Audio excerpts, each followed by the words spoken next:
Hey everyone. Okay, so the big thing to obviously start off with this episode is majority of it is the fight of Luffy versus Lucci. On top of the animation crew really putting work into this episode, and especially the animation.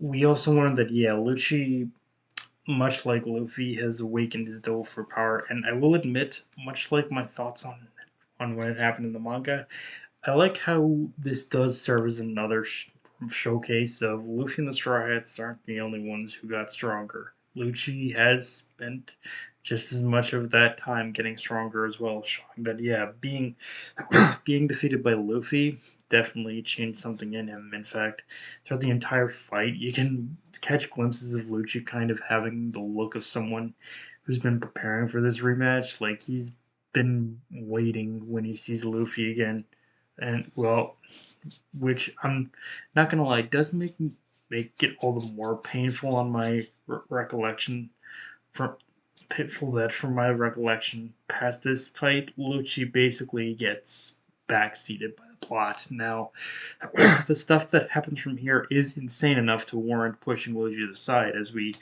already see with the beginning of the episode and learning through Sakazuki that Kizaru is on his way to Egghead with a naval fleet, but it's still kind of disappointing. Uh, of course, one of the bigger reveals to also happen in this episode is that Vegapunk finally reveals to the Straw Hats the true nature.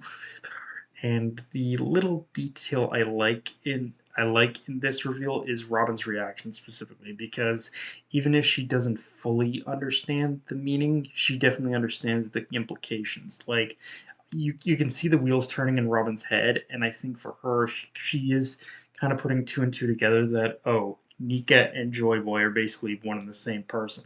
Just in the way that Vegapunk describes Nika to her, it's like, oh, that's Joy Boy. Uh, also, this reveal also comes with Vegapunk basically laying out the true nature of the Devil Fruits, which, if I'm understanding the context and the description of how it's being described correctly, is that the powers themselves are almost a manifestation of the user's will, and whatever will the user manifests into the fruit is the one that sticks with it even after long after the person's death. At least from my understanding, like the power of the fruit itself is almost imprinted on the power of the fruit itself is almost imprinted onto the fruit in a way. At least from my understanding of it. Um, and yeah, with Kizaru on his way, this is where the arc really picks up because without giving too much away, we're getting into the real meat of Egghead now, and the parts that honestly did kind of surprise me, which is to say going into Egghead, I didn't expect Kizaru to narratively take center stage as much as he did, but given the players involved in this part of the story, it should have been more than obvious to me, and even more so, a slight tinge of when it comes. Again, I'm not going to give away too much, but looking back on Kizaru's whole story and in this arc, there is even more so of a slight tinge of cruel irony to the whole situation that Kizaru is being the one forced to kill both Vegapunk and Bonnie, the both having connections to the to Kuma, whose powers were whose whose who both Kuma and Kizaru both share a fate of of being the ones who helped create the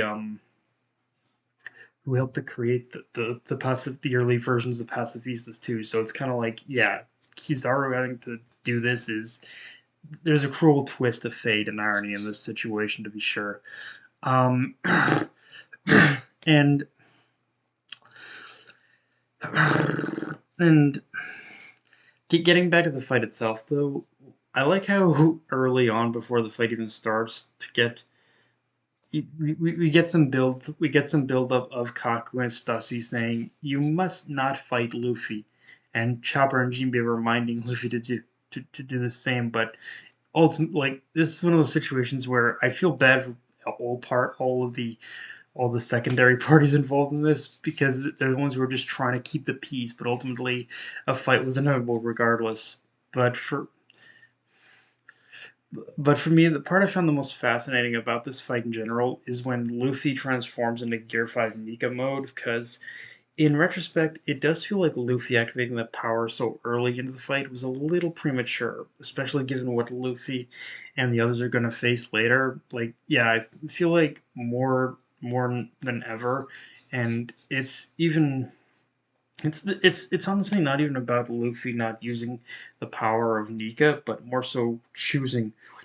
And I think at the very least, Luffy should have sized up Lucci more before before using his awakening. But at the same time, this kind of gets to a slight problem I have with this arc in general, which is to say, there are aspects to it, especially in the early parts, that have a slight lack of build-up, mostly in the fights. Now, in my mostly in the fights, with how it feels like it just kind of rushes into things without totally building up to it as much as it could be. But in some ways, I can see how that works for some people as well. Now, I would do gotta also caveat it by saying I think the anime is doing a slightly better job in this regard of actually building it up, but as a whole, it's like one of those things where you could have done a little bit more with it, but for what we got, it's fine. Um, with that said, what can I even say about the animation this week other than it looked like something you'd see straight out of one of the movies? And honestly, how it all comes together made Lucci's awakening form look better than ever. Better than I ever could have pictured it would look in the anime. Like how the transformation was animated is one thing, but seeing the final product makes it all the more epic. Like just seeing those like black flames encircling around Lucci's body, that shit is yeah, just the way that little piece of the transformation is animated is just yeah, it just adds so much character to Lucci's awakening, and and honestly, in some respects, I think the anime elevated this fight in such a way where, at least, at least in my opinion, at least again anime wise, it's probably better than the fight Luffy and Lucci had at Enies Lobby. Which don't get me wrong, that one is still a great fight for how visceral it is, but this one I think captures the speed and technique of their powers better. And I genuinely feel sorry for Kaku during this whole thing. Like, he tried calming the situation down only for everything to completely spiral out of control.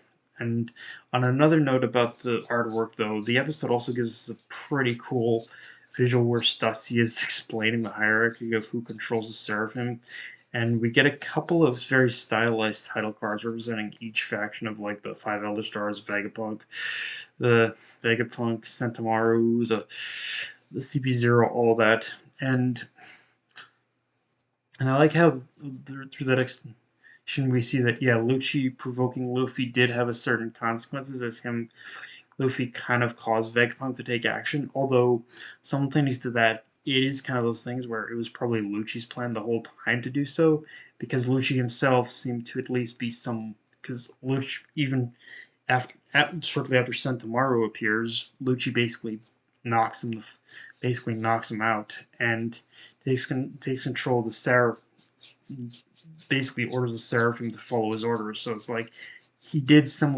at least knew of what he was doing somewhat. So that's kind of intriguing.